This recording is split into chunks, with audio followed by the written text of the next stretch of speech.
Yes. तो काफी सारे, एक अंतिम एक थ्योरम है एक्सरसाइज 10.1 के पहले, आइए उस थ्योरम को समझें। जो एक्सरसाइज 10.1 है वो पूरी थ्योरेटिकल सी एक्सरसाइज है, आइए समझें उस बात को, आइए इस थ्योरम को देखें। यस, थ्योरम क्या कहती है? The tangent at any point of a circle is perpendicular to the radius, इसको radius through the point of contact, इसको अपन रिजल्ट 11 का नाम दे देते हैं ताकि हमारे रिजल्ट में आ जाए result 11। So this is the theorem 10.1. The tangent at any point of a circle is perpendicular to the radius of point of contact. पहले मैं आपको यह समझाता हूं कि थ्योरम कह क्या रही है, फिर हम इसके प्रूफ पर आएंगे। थ्योरम क्या कहती है कि कोई भी सर्किल अगर है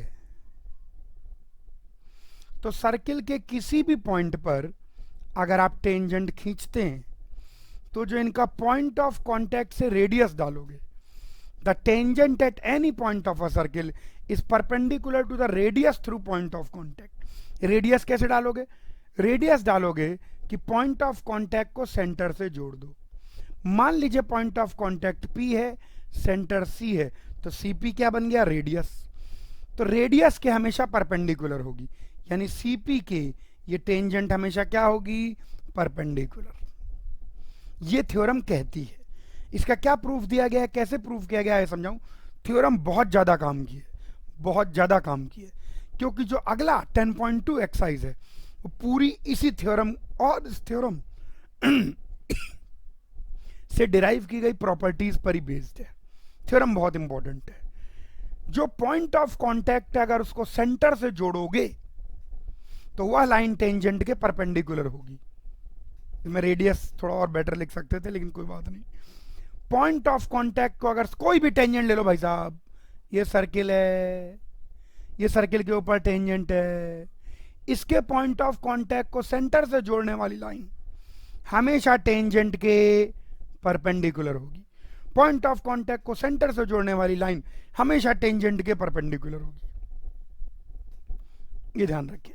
पॉइंट ऑफ कांटेक्ट को सेंटर से जोड़ने वाली लाइन हमेशा टेंजेंट के क्या होगी? परपेंडिकुलर। और इसको प्रूव करें, इसका प्रूफ बहुत जबरदस्त है। ये तो थ्योरम है, ये थ्योरम ध्यान रखनी है, प्रूफ उतना इंपॉर्टेंट नहीं है इसका, लेकिन आओ प्रूफ करते हैं। इसका प्रूफ सबको करने के लिए एक्चुअली दो बातों का इस्तेमाल करेंगे अपन। पहली बात जो हम यूज करेंगे कि मान लीजिए एक लाइन है और एक पॉइंट है, पॉइंट मान लीजिए O है और लाइन है। पहली चीज इस बात का इस्तेमाल करेंगे कि लाइन पर अलग अलग पॉइंट जो होंगे, लाइन के ऊपर जो अलग अलग पॉइंट होंगे P, Q, वो सब अलग अलग दूरी पर होंगे, यानी OP दूरी, OQ दूरी। Different points on line will be at different distances from the point O। ऐसे अलग अलग जोड़ते जाइए तो आपको हर पॉइंट, लाइन का हर पॉइंट, कोई भी लाइन का हर पॉइंट अलग अलग दूरियों पर होगा। लेकिन लाइन पर एक ऐसा पॉइंट होगा जो पॉइंट O के सबसे करीब होगा, और वो जो पॉइंट होगा जो पॉइंट O के सबसे करीब होगा, जब उस पॉइंट को O से जोड़ोगे तो वो लाइन के परपेंडिकुलर होगा। ये खास बात आपको समझनी है, ये बिल्कुल इस रिजल्ट को ध्यान रखें। ये रिजल्ट है, रिजल्ट 11 के बाद ये रिजल्ट 12 है, इसको ध्यान रखें। रिजल्ट 12, रिजल्ट 12 कहता है different points on a line will be at different distances from any point। Line पर अलग अलग पॉइंट किसी भी पॉइंट से अलग अलग दूरी पर होंगे। There will be a point, there will be होना चाहिए, और एक ऐसा पॉइंट होगा there will be a point whose distance from the point is minimum, और एक ऐसा पॉइंट होगा जिसकी दूरी इस पॉइंट से मिनिमम होगी। यहां देख सकते हैं लॉजिकली ये पॉइंट M है, क्योंकि M के आप जरा सा भी इधर जाएंगे, समझिए M के जरा सा भी इधर जाएंगे तो ऐसा बन जाएगा। और ये राइट एंगल ट्रायंगल बनेगा OMN, और OMN में जो ON होगी वो हाइपोटेन्यूज होगी, और हाइपोटेन्यूज हर साइड से बड़ी होगी, तो हाइपोटेन्यूज OM से बड़ी होगी। आप कोई भी पॉइंट ले लीजिए, जब भी आप कोई भी पॉइंट लेंगे, मान लो K ले लेते हैं, तो OM के ट्रायंगल ले लीजिए, तो OK क्या बनेगी, हाइपोटेन्यूज। और किसी भी राइट एंगल ट्रायंगल में हाइपोटेन्यूज साइड से बड़ी होती है, तो OK, OM नहीं, ON लिखना चाह रहा था मैं, ON, OQ, OP, ऑल ये सब के सब बड़े होंगे AM से, as hypotenuse is larger than THN than any side। इसीलिए OM ही हमेशा शॉर्टेस्ट होगी, इसलिए OM ही हमेशा शॉर्टेस्ट होगी। लाइट चली गई थी। OM ही हमेशा शॉर्टेस्ट होगी। तो there will be a point whose distance from the point, whose distance from outside point, यहाँ आउटसाइड पॉइंट यूज कर लेते हैं, तो एक ऐसा पॉइंट होगा जिसकी दूरी आउटसाइड पॉइंट से मिनिमम होगी। There will be a point whose distance from the outside point will be minimum, जिसकी दूरी आउटसाइड पॉइंट से क्या होगी, मिनिमम। और ये पॉइंट को अगर अपन आउटसाइड पॉइंट से जोड़ दें तो लाइन के परपेंडिकुलर होगी, minimum. And when we join this point on line with outside point, and when we join this point on line with outside point, it will be perpendicular to the given line। तो क्या होगा, given line के perpendicular होगी। ये सबसे पहली चीज आपको समझनी है कि लाइन पर जो पॉइंट मिनिमम दूरी पर है, उस पॉइंट को अगर बाहर के पॉइंट से जोड़ो तो लाइन पर के परपेंडिकुलर होगी। लाइन पर जो पॉइंट बाहर के पॉइंट से मिनिमम दूरी पर है, उस पॉइंट को अगर बाहर के पॉइंट से जोड़ो तो वो क्या होगी, लाइन के परपेंडिकुलर होगी। ये सबसे पहली चीज आपने समझनी है। दूसरी चीज क्या समझनी है, फिर इन दोनों का यूज करके अपन इस जो थ्योरम 10.1 है इसको अपन प्रूव करेंगे। आइए बात करते हैं इसकी दूसरी इंपॉर्टेंट चीज। ये सर्किल है,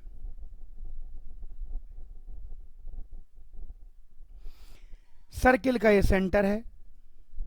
सर्किल ऐसे पॉइंट का कलेक्शन है जिनकी दूरी सेंटर से कितनी है, रेडियस के बराबर। तो सर्किल के ऊपर कोई भी पॉइंट है तो उसकी दूरी सेंटर से क्या होगी, रेडियस के बराबर।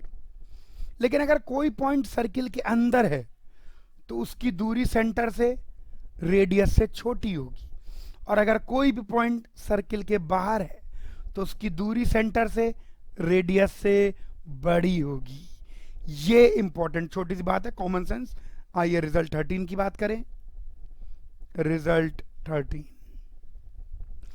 सर्किल वो पॉइंट है जिनकी दूरी r है, तो उससे पास आओगे तो दूरी r से छोटी हो जाएगी, उससे दूर जाओगे तो दूरी r से बड़ी हो जाएगी। कोई भी पॉइंट अगर सर्किल के अंदर है तो उसकी दूरी सेंटर से रेडियस से छोटी होगी। If any point is inside circle then its distance from centre will be less than radius। कोई भी पॉइंट अगर सर्किल के अंदर है तो उसकी दूरी सेंटर से रेडियस से छोटी होगी, क्योंकि इसको और बढ़ाने पर अब हमको जाके रेडियस मिलेगा। और यहीं पर रिजल्ट 14 निकल के आता है कि कोई भी पॉइंट अगर सर्किल के बाहर है तो उसकी दूरी सर्किल के सेंटर से रेडियस से ज्यादा होगी। if any point is outside circle, then its distance from center will be greater than radius. कोई भी पॉइंट अगर सर्किल के बाहर है तो उसकी दूरी सेंटर से रेडियस से बड़ी होगी। ये जो 3 रिजल्ट मैंने अभी आपको बताए, रिजल्ट 12, 13 और 14, इनकी मदद से हम अब इस थ्योरम को प्रूव करेंगे। अब प्रूव करते हैं, ये रिजल्ट का यूज आएगा। अब आता है प्रूफ ऑफ थ्योरम 10.1। आइए बात करें प्रूफ ऑफ थ्योरम 10.1 की। अब सुनिए, सर्किल और टेंजेंट केवल एक ही जगह इंटरसेक्ट कर रहे हैं। मान लो वो इंटरसेक्शन पॉइंट P है, सर्किल का सेंटर O है। सुनना है, यानी P पॉइंट को छोड़कर सर्किल और टेंजेंट के बीच में कोई भी कॉमन पॉइंट नहीं है। यानी P पॉइंट को छोड़कर जितने भी पॉइंट हैं टेंजेंट पर, वो सारे पॉइंट सर्किल के बाहर हैं, except point P। Rest all points on tangent are outside the circle. इस पॉइंट P को छोड़कर बाकी जितने भी पॉइंट हैं टेंजेंट पर, वो सारे सर्किल से बाहर हैं। सारे सर्किल से बाहर हैं, इसका मतलब कि उनमें से किसी भी पॉइंट को अगर मैं सेंटर से जोड़ूं, अब पॉइंट P तो सर्किल के ऊपर है, तो OP कितना हो गया, वो तो रेडियस के बराबर होगा। इसके अलावा जितने भी पॉइंट हैं सर्किल के टेंजेंट के ऊपर, वो सारे सर्किल के बाहर हैं। तो उनमें से किसी भी पॉइंट को जोड़ो, OM हमेशा रेडियस से बड़ा होगा। क्यों रेडियस से बड़ा होगा? क्योंकि किसी भी बाहर का पॉइंट, रिजल्ट 14 को देखें, कोई भी पॉइंट अगर सर्किल के बाहर है तो उसकी दूरी सर्किल के सेंटर से रेडियस से ज्यादा होगी।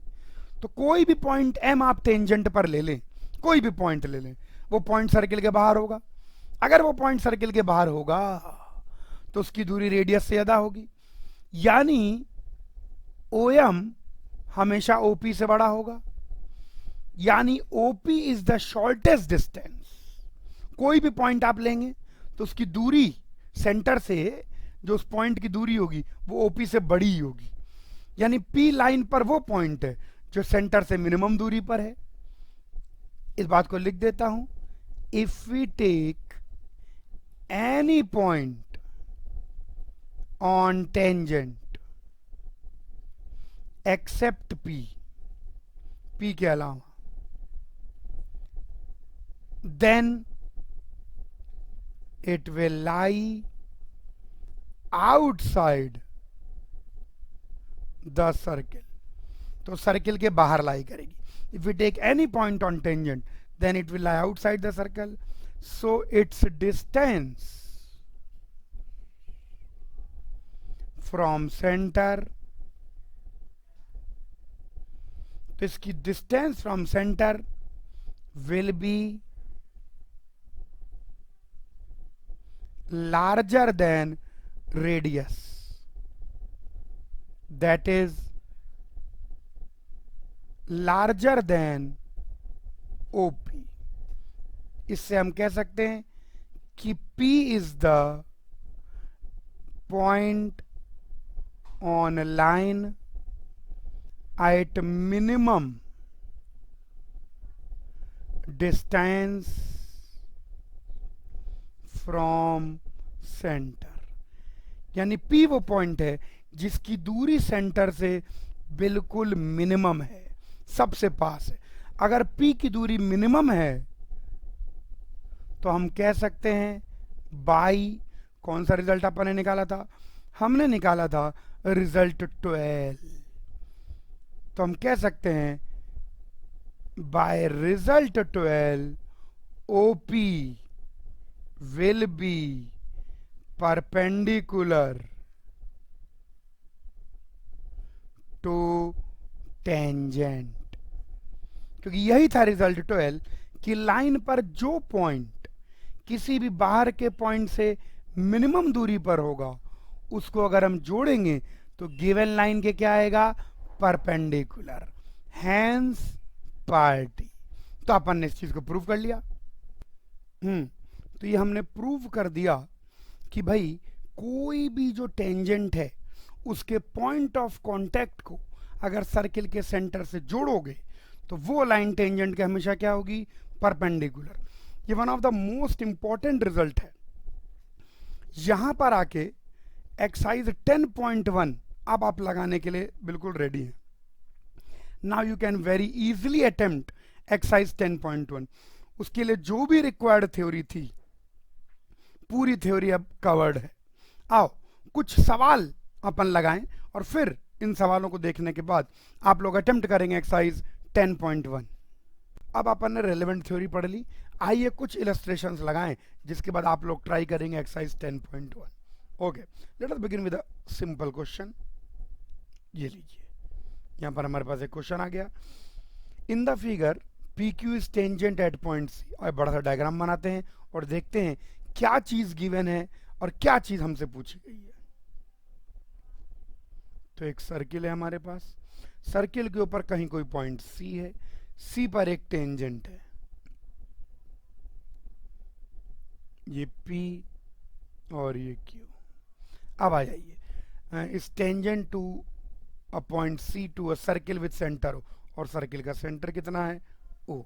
AB is diameter, AB circle की डायामीटर दे रखी है, ये रहा A, ये रहा B। If AB is diameter angle CAB, और एंगल CAB के बारे में दे रखा है, यस। तो एंगल PCA निकालना है। आइए अलग रंग से मार्क कर दें, एंगल PCA निकालना है, बहुत इजी। इकलौती थ्योरम 10.1 अपन ने पढ़ी है, पॉइंट ऑफ कांटेक्ट को अगर अपन सर्किल के सेंटर से जोड़ दें तो वो क्या हो जाएगा, वो टेंजेंट के परपेंडिकुलर हो जाएगा। तो आइए एक नए रंग से जोड़ते हैं। तो सेंटर को अगर मैं O से जोड़ दूं तो ये पूरा एंगल कितना है, 90 डिग्री। अच्छा, इसके अंदर क्या इंफॉर्मेशन गिवन है, एंगल CAB, ये एंगल 30 डिग्री है। अब जरा ध्यान से देखें, OA लेंथ और OC लेंथ दोनों बराबर है। क्यों, क्योंकि दोनों ही रेडियस ऑफ सर्किल है, यस। ये सबसे इंपॉर्टेंट ऑब्जर्वेशन है। तो यानी एंगल A, एंगल अपन लिखना चाहें CAO will be equal to angle ACO, दोनों ही 30 डिग्री हो जाएगा। क्यों हो जाएगा, आइसोसेलेस ट्रायंगल में इक्वल साइड्स के अपोजिट एंगल भी इक्वल होते हैं। अगर हमारे पास, यहाँ को मैं बना देता हूँ, देखो ध्यान से, अगर हमारे पास कोई आइसोसेलेस ट्रायंगल है और इस साइड की लेंथ इस साइड की लेंथ के बराबर है तो ये एंगल भी थीटा होगा और ये एंगल भी थीटा होगा। तो 30 डिग्री आ गया, यानी यहाँ से ये वाला एंगल भी कितना आ गया, 30 डिग्री। अरे काम ही हो गया, ये पूरा एंगल 90 डिग्री है, पूरा एंगल यानी angle PCA plus angle ACO, ये मिलके कितना आ रहा है, 90 डिग्री आ रहा है। और एंगल ACO कितना है, 30 डिग्री, यानी एंगल PCA प्लस 30 डिग्री, ये 90 डिग्री आ रहा है। यानी angle PCA comes out to be 90 degree minus 30 degree which is 60 degree. Question तो हमने कर लिया, लेकिन क्वेश्चन के अंदर कुछ इंपॉर्टेंट ऑब्जर्वेशन है, उनको ध्यान रखना है। इस क्वेश्चन के अंदर अपन ने 2-3 इंपॉर्टेंट फैक्ट्स का इस्तेमाल किया। पहला, जो कि अपन ने अभी 10th क्लास में सीखा, कि पॉइंट ऑफ कांटेक्ट को अगर सेंटर से जोड़ दोगे तो वो लाइन टेंजेंट के क्या होगी, परपेंडिकुलर। तो ये बिल्कुल अपन को ध्यान देना है। दूसरी इंपॉर्टेंट चीज, आइसोसेलेस ट्रायंगल में इक्वल साइड्स के अपोजिट के एंगल आपस में इक्वल होते हैं। और तीसरी इंपॉर्टेंट चीज, सर्किल के अंदर जब भी आप सेंटर को सरकमफ्रेंस से जोड़ेंगे, OA, OB, OC, ये सब रेडियस के बराबर होंगे। तो सर्किल के अंदर आइसोसेलेस ट्रायंगल का ऑब्जर्वेशन हमेशा करें, फायदा करेगा। सर्किल के अंदर आइसोसेलेस ट्रायंगल का ऑब्जर्वेशन हमेशा करें। आओ एक और क्वेश्चन लेते हैं, आओ एक और क्वेश्चन करें। इलस्ट्रेशंस को ध्यान से देखें, थ्योरी क्लियर होने के बाद उस थ्योरी को कैसे अप्लाई करना है ये चीज़ अपन को क्वेश्चन से ही सीखेंगे। ओके, चलिए एक और वैसा ही question. In the figure O, in figure O is the centre of the circle, दिख ही रहा है वो सेंटर ऑफ द सर्किल है यहाँ पर। A B is a chord, A B एक कॉर्ड है, ए बी दिख रहा है। A T is tangent, A T tangent है। आइए इसी डायग्राम में थोड़ा स्क्रबल कर लेते हैं। अगर ए टी टेंजेंट है तो जो ओ ए लाइन होगी, ये नया डायग्राम बना लेते हैं, फालतू स्क्रिबलिंग ठीक नहीं रहेगी। चलो नया डायग्राम बना लेते हैं ना, बट क्वेश्चन बाद में पीडीएफ में सही नहीं आएगा। ये लीजिए, तो यहाँ पर ऐसा ए बी आ गया, ये पॉइंट ए है, ये पॉइंट बी है, और यहाँ से हमने टेंजेंट लाइन खींच दी।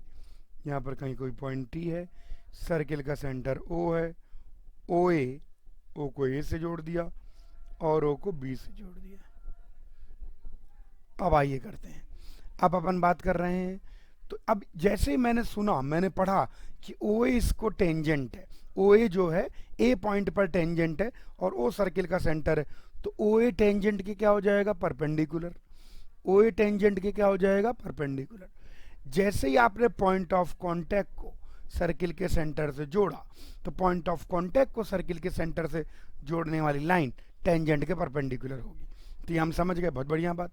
आगे क्या बोलता है, if angle A O B is 100 degree, A O B, ये एंगल पूरा कितना निकल के आ गया, 100 डिग्री। वापस से मैं यहाँ पर ऑब्जर्वेशन बताऊंगा, सर्किल के अंदर जब भी ट्रायंगल बने तो इस बात को जरूर से ऑब्जर्व करना है कि भैया ट्रायंगल अक्सर आइसोसेलेस बन जाता है। यहाँ पर भी ओ ए जो है वो ओ बी के बराबर है। क्यों बराबर है, एज रेडियस ऑफ सर्कल, क्योंकि ओ ए ओ बी दोनों के दोनों ही सर्किल के रेडियस है। अच्छी बात है, तो ओ ए ओ बी दोनों के दोनों सर्किल के रेडियस हो गए, यानी आइसोसेलेस ट्रायंगल बन गया। अरे आइसोसेलेस ट्रायंगल बन गया तो angle O B A will be equal to angle O A B. एकदम एग्जैक्टली यही ऑब्जर्वेशन पिछले क्वेश्चन में भी था। मैं आपको बता रहा हूं ये आइसोसेलेस ट्रायंगल का ऑब्जर्वेशन बहुत इंपॉर्टेंट है। अक्सर दो रेडियस मिलकर ट्रायंगल बनाएंगे और रेडियस बराबर होते हैं, आइसोसेलेस ट्रायंगल का ऑब्जर्वेशन करना है। तो एंगल ओ बी, वाह, अच्छा ट्रायंगल के तीनों एंगल का सम कितना हुआ, 180 डिग्री। तो अगर मैं बोलूं angle O plus angle A plus angle B, ये तीनों मिलके कितना होता है, 180 डिग्री।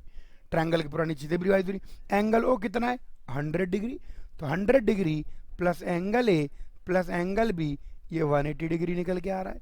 यानी angle A plus angle B की बात करें तो 180 डिग्री माइनस 100 डिग्री, तो ये कितना हो गया, 80 डिग्री।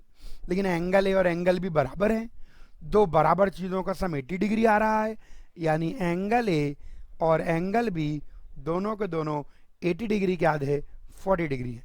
तो आइए हम मार्क कर दें कि भैया ये जो एंगल ए है ये भी 40 डिग्री है और ये जो एंगल बी है ये भी 40 डिग्री। बिल्कुल पिछले टाइम जैसा सवाल है। एंगल बी ए टी हमसे पूछा गया है, बी ए टी।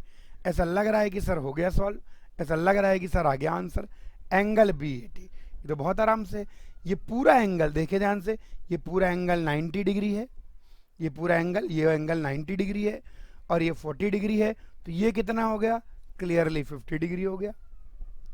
आंसर आ गया 50 डिग्री। टिक कर सकते हैं क्या, कैलकाटा सी सही ऑप्शन। आइए मैं इसको लिख के भी समझा देता हूं। देखो angle O A B plus angle B A T, ये दोनों मिलके 90 डिग्री है। पिछले क्वेश्चन में भी इन्हीं दोनों बातों का इस्तेमाल था। पिछले क्वेश्चन में भी यही दो बातें थी, एक आइसोसेलेस ट्रायंगल और पॉइंट ऑफ कांटेक्ट को सेंटर से जोड़ने वाली लाइन क्या होगी, टेंजेंट के परपेंडिकुलर। तो ये 90 डिग्री और एंगल ओ ए बी कितना है, 40 degree plus angle B A T is 90 degree, B A T bat, तो angle bite is 90 degree minus 40 degree which comes out to be 50 degree. आओ एक और क्वेश्चन लें, यस आओ एक और क्वेश्चन लें। ध्यान से क्वेश्चंस को देखें, ज्योमेट्री को देखें, ये सब प्रीवियस ईयर्स सीबीएसई बोर्ड के क्वेश्चन हैं। वापस एक और क्वेश्चन, आइए दोबारा डायग्राम बनाते हैं। इन द फिगर एक सर्किल गिवन है, in figure point P is 26 centimetre away from centre O। तो यहाँ सेंटर O है और जो पॉइंट P है, तो जो OP लेंथ है वो कितनी दे रखी है, that is given as 26 centimetre, ठीक है, of the circle, and the length PT of the tangent drawn from P to the circle is 24। यहां से हमने टेंजेंट खींची, टेंजेंट सर्किल को T पॉइंट पर टच करती है या एक पॉइंट पर इंटरसेक्ट करती है। PT लेंथ भी अपने को दे रखी है 24 centimetre. Then the radius of the circle, वापस वही पुरानी कहानी कि पॉइंट ऑफ कांटेक्ट को अगर मैं सर्किल के सेंटर से जोड़ दूं तो ये इसके 90 डिग्री हो जाएगा। वाह, एंगल PTO में हम लगा सकते हैं क्या, पाइथागोरस थ्योरम। अगर सर्किल के रेडियस को R मान लें, PO लेंथ 26 है, PT लेंथ 24 है, तो पाइथागोरस थ्योरम आपको याद होगी कि दोनों साइड्स के स्क्वायर का सम हाइपोटेन्यूज के स्क्वायर के बराबर होता है। यानी कहने का मतलब मैं लिख देता हूं, PT square plus TO square is nothing but PO का स्क्वायर। यानी PT स्क्वायर कितना बच्चों, 24 का स्क्वायर प्लस TO स्क्वायर कितना, रेडियस का स्क्वायर, ये 26 के स्क्वायर के बराबर है। तो रेडियस का स्क्वायर 26 का स्क्वायर माइनस 24 का स्क्वायर। बार बार उसी थ्योरम का इस्तेमाल हो रहा है कि सर्किल के सेंटर से अगर पॉइंट ऑफ कांटेक्ट को जोड़ेंगे तो वो आपके टेंजेंट के परपेंडिकुलर होगा। यही थ्योरम 10.1 अपन ने पढ़ी है। आइए इसको सिंप्लीफाई कर लें। सिंप्लीफाई करना कोई बहुत बड़ी बात नहीं है। तो ए स्क्वायर माइनस बी स्क्वायर कितना होता है, ए प्लस बी इंटू ए माइनस बी। तो 26 प्लस 24 इंटू 26 माइनस 24। 26 प्लस 24 कितना, 6 4 10 50 और 26 इंटू 2, वाह बहुत बेहतरीन 100। तो आर स्क्वायर की वैल्यू अगर 100 आ रही है तो बताइए मुझको आर की वैल्यू कितनी, 10। तो रेडियस कितना आ गया, 10। सिंपल, बार बार उसी थ्योरम का इस्तेमाल हो रहा है। आइए एक और क्वेश्चन लगाएं। यस, नेक्स्ट क्वेश्चन सब CBSE में आए हुए क्वेश्चन है। चलिए एक और क्वेश्चन आ रहा है। In figure O is the centre of the circle. वापस से मुझे लग रहा है सेम काइंड ऑफ क्वेश्चन है क्या, चलो देखते हैं। तो यहां पर सर्किल है, P पर कोई पॉइंट है,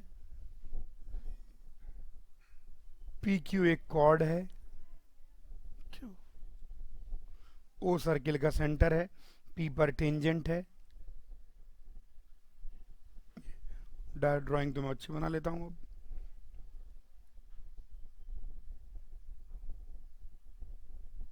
ये लीजिए, अब आइए क्वेश्चन पढ़ते हैं, करते हैं। ओ इज द, वही मेरे को लग रहा है वही क्वेश्चन है, वही दोनों बातें यूज होने वाली हैं। मुझे उम्मीद है कि आप शायद चाहो तो वीडियो को पॉज करके इसको करके भी देख सकते हो कि यार हो रहा है कि नहीं हो रहा। फिर सॉल्यूशन देखो। अच्छा, in figure O is the centre of the circle, PQ is called PT is tangent. जैसे ही कानों ने सुना PT इज टेंजेंट, यानी ये एंगल 90 डिग्री और ये एंगल भी 90 डिग्री। आगे बोलता है if angle POQ is 70 degree, O circle का सेंटर हमने मार्क नहीं किया, POQ 70 डिग्री, अरे रे रे, अब POQ 70 डिग्री है। वापस से आइसोसिस ट्रायंगल, अक्सर सर्किल के अंदर बनेगा आइसोसिस ट्रायंगल। OP और OQ दोनों के दोनों बराबर है, क्यों, क्योंकि दोनों के दोनों रेडियस ऑफ सर्किल है, दोनों के दोनों सर्किल के रेडियस बराबर है। यानी angle QPO is same as angle PQO, let us take them as theta. तो ये दोनों एंगल, ये वाला एंगल और ये वाला एंगल दोनों बराबर है और तीनों एंगल का सम 180 डिग्री। यानी कहने का मतलब 70 degree plus theta is 180 degree triangle में। तो यहां से 2 theta is 180 degree minus 70 degree which is 110 degree. So theta comes out to be 110 degree divide by 2, 55 degree. चलिए आगे बोलता है एंगल TPQ बताना है, वही क्वेश्चन पता था मुझको। तो ये आ गया 55 डिग्री। अब तो मैं क्या बोलूं, लेकिन बोलूंगा ये एंगल बताना है।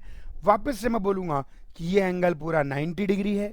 अगर ये 90 डिग्री है यानी अपन लिख देते हैं इसके अंदर angle TPO is 90 degree. Angle TPO का मतलब angle TPQ plus angle QPO is 90 degree. यानी कहने का मतलब angle TPQ plus 55 degree is 90 degree. So angle TPQ is nothing but 90 degree minus 55 degree. तो 90 में से 55 डिग्री चला गया, कितना बचेगा? 5 60 35 डिग्री। तो आंसर आ गया 35 डिग्री। कोई आंसर है क्या? 35? यस, दिल्ली।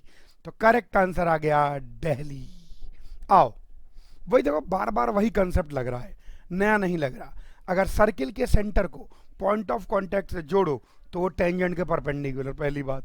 और सर्किल के अंदर अक्सर दो रेडियस मिलके ट्रायंगल बनाएंगे, तो ट्रायंगल हर बार क्या बनेगा? आइसोसेलेस। अब एक और क्वेश्चन। यस, एक और बेहतरीन सवाल। हाँ ये देखें, वाह, बड़ा कर लेंगे सवाल को, नहीं दिखाई तो पड़ेगा वैसे। अरे रे ज़्यादा ही बड़ा हो गया, चलो ठीक है, बड़ा कर लिया। Okay, prove that in two concentric circle. एक नया शब्द आया, कॉन्सेंट्रिक सर्किल। तो कॉन्सेंट्रिक सर्किल का क्या मतलब है? तो यहां पर हम समझें कि कॉन्सेंट्रिक सर्किल्स का मतलब होता है circles having same radius. Yes, circles having same radius are known as concentric circle. जिन सर्किल का रेडियस सेम होगा वो कहलाते हैं कॉन्सेंट्रिक सर्किल।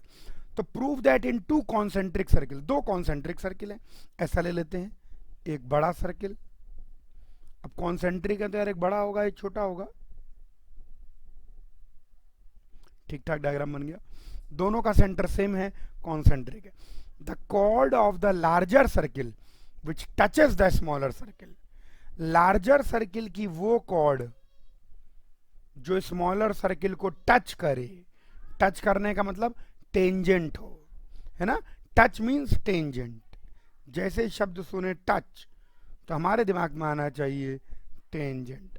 तो लार्जर सर्किल की कॉर्ड जो स्मॉलर सर्किल को टेंजेंट है, टच करती है, is bisected at the point of contact. Bisect का मतलब दो इक्वल पार्ट्स में डिवाइड होती है। Bisected means divided into two equal parts. तो अगर ए बी कोई कॉर्ड है बड़े सर्किल की जो छोटे सर्किल को किसी पॉइंट सी पर टच करती है, तो हमको बताना है, हमको प्रूव करना है कि सी ए बी का मिड पॉइंट है, सी ए और सी बी बराबर होंगे, ये प्रूव करना है। जब सी ए बी का मिड पॉइंट होगा, जब सी ए और सी बी बराबर होंगे, तो उस केस में कॉर्ड पॉइंट ऑफ कांटेक्ट सी पर क्या हो जाएगी? बाइसेक्ट। चलो प्रूव करते हैं। बड़े सर्किल का कुछ ना कुछ रेडियस होगा, आइए मिला दें जी। सेंटर को ओ कह देते हैं और इसको इससे मिला दें तो सीधे सीधे 90 डिग्री। वापस से वही सारी बातें सामने आ रही हैं। दोनों ट्रायंगल को कंसिडर करें, triangle OAC and triangle OCB, इन दोनों को जरा कंसिडर करें। ट्रायंगल OAC OCB में इन दोनों में जरा ध्यान से देखें कि OC तो कॉमन है, OC दोनों में कॉमन है, OA और OB बराबर है, और angle ACO is same as angle BCO is 90 degree. तो साइड एंगल साइड प्रॉपर्टी से दो साइड बराबर और एक एंगल बराबर, दो साइड बराबर और राइट एंगल ट्रायंगल है तो तीसरी साइड बराबर होगी, ACCB के बराबर होगी। इसको यूं भी कह सकते हैं अपन, ऐसे भी प्रूव कर सकते हैं, पाइथागोरस थ्योरम से भी प्रूव कर सकते हैं, या डायरेक्टली भी कह सकते हैं कि so triangle ACO and triangle OCB are congruent, दोनों के दोनों कॉन्ग्रुएंट हैं. So AC is equal to CB, hence party. ठीक है, आराम से कॉन्ग्रुएंस है, जिसको बहुत तरीके से कह सकते हैं. एक्चुअली राइट एंगल ट्रायंगल के अंदर अगर अपन देखें तो पहले वाले से अगर AC की लेंथ निकालें, आप चाहो तो पाइथागोरस थ्योरम भी लगा सकते हो, क्योंकि OA और OB तो बराबर है. OA OB क्यों बराबर है? Radius of larger circle. ये दोनों के दोनों रेडियस ऑफ लार्जर सर्किल, दोनों के दोनों लार्जर सर्किल का रेडियस है, तो ये दोनों तो बराबर होंगे, कहीं कोई दिक्कत की बात ही नहीं है. OC दोनों में कॉमन है. दो राइट एंगल ट्रायंगल 90 डिग्री, एक एंगल भी कॉमन है, दो साइड सेम 90 डिग्री, तो दोनों ट्रायंगल क्या हो गए? कॉन्ग्रुएंट. अच्छा, आप चाहो तो पाइथागोरस थ्योरम से भी कर सकते हो. कैसे कर सकते हो पाइथागोरस थ्योरम से? देखो इधर देखो, अगर मैं AC लेंथ लिखना चाहूं बाई ट्रायंगल, मतलब एक और अप्रोच बता रहा हूं, ये भी अप्रोच है. In triangle by triangle ACO अगर अपन देखें तो AC का स्क्वायर प्लस OC का स्क्वायर इज OA का स्क्वायर. ये देखिए, और यहीं पर मैं डंडी खींच के कह देता हूं, बाई ट्रायंगल OCB, वापस मैं बोलूंगा OB का square is equal to BC का स्क्वायर प्लस OC का स्क्वायर. अब मैं बोलूंगा नाउ OA जो है वो OB के बराबर है, तो OA स्क्वायर भी OB स्क्वायर के बराबर है, और OA स्क्वायर किसके बराबर है? AC square plus OC square. और OB स्क्वायर किसके बराबर है? BC square plus OC square. और ये लीजिए OC स्क्वायर कट गया.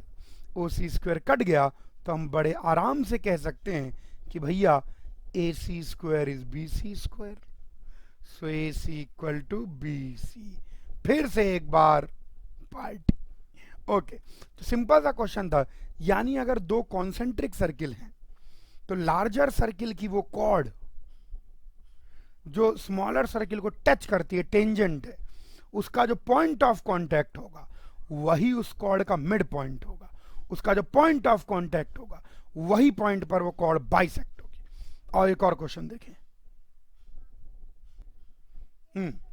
तो भाई इसको नीचे सरका देते हैं और आ गया एक और सवाल. सारे सवाल प्रीवियस ईयर CBSE बोर्ड के ही हैं, इनको समझ लें. ये आ गया निकल के, बहुत बढ़िया. वापस से क्वेश्चन वही, टू कॉन्सेंट्रिक सर्किल का. देखिए कैसे कैसे ज्योमेट्री आ रही है. Two concentric circles are radii 7 centimetre and R centimetre. R जो है वो 7 से बड़ा है, तो R अगर 7 से बड़ा है तो बड़े सर्किल का रेडियस R है और छोटे सर्किल का रेडियस 7 है. ये दे दिया, छोटे सर्किल का रेडियस 7 है. स्मॉलर यहां लिख देते हैं, smaller circle radius is 7 and larger circle radius is R. ठीक है. A chord of larger circle, वापस याद आ रहा है पिछला क्वेश्चन, chord of larger circle of length 48 centimetre touches the smaller circle. Larger circle की एक कॉर्ड स्मॉलर सर्किल को टच करती है, तो ये A मान लीजिए, इसको B मान लीजिए, इसको C मान लीजिए, सेंटर को O मान लीजिए. और गिवन है कि AB length is nothing but 48 centimetre. Find the value of R. तो R की वैल्यू निकालनी है. बहुत ज्यादा इजी हो गया. अगर ये टेंजेंट है, टच करती है, तो ये 90 डिग्री निकल के आ गया और ये OB निकल के आ गया.